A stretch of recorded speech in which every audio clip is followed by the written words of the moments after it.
এক দুখ লগা ছবি ৰিমলৰ প্ৰভাৱত আক্ৰান্ত পক্ষীকুল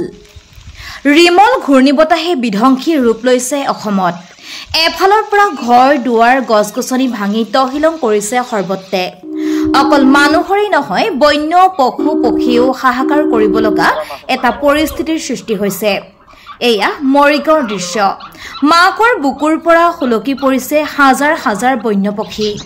পক্ষীৰ মৰ্মবেদনা সহিব নোৱাৰি প্ৰচণ্ড ধুমুহা বৰষুণকো আওকাণ কৰি পক্ষী উদ্ধাৰত ব্যস্ত হৈ পৰিছে প্ৰকৃতিপ্ৰেমী মঞ্চৰ কৰ্মকৰ্তাসকল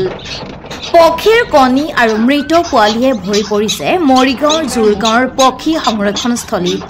বগলী কণামুচৰি কলা আকুহি পানীকাউৰী আদিয়ে ভৰি থকা বৃহৎ বাহনী বাৰী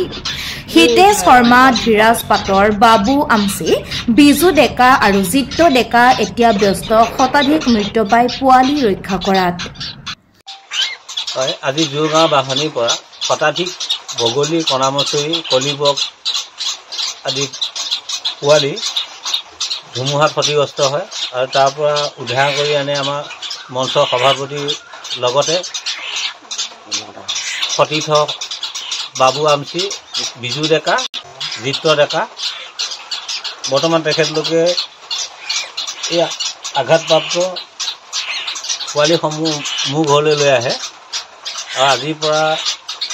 এই দায়িত্বভাৰ মোৰ গাত আহিল কিমান পাৰোঁ কষ্ট কৰি ইহঁতক খোৱা বোৱা দিয়াৰ ব্যৱস্থা কৰিম আৰু যিমান সোনকালে পায় আমি সিহঁতক মুকলি আকাশত উৰি দিয়াৰ ব্যৱস্থা কৰিবলৈ সক্ষম হ'ম বুলি আশা কৰিছোঁ।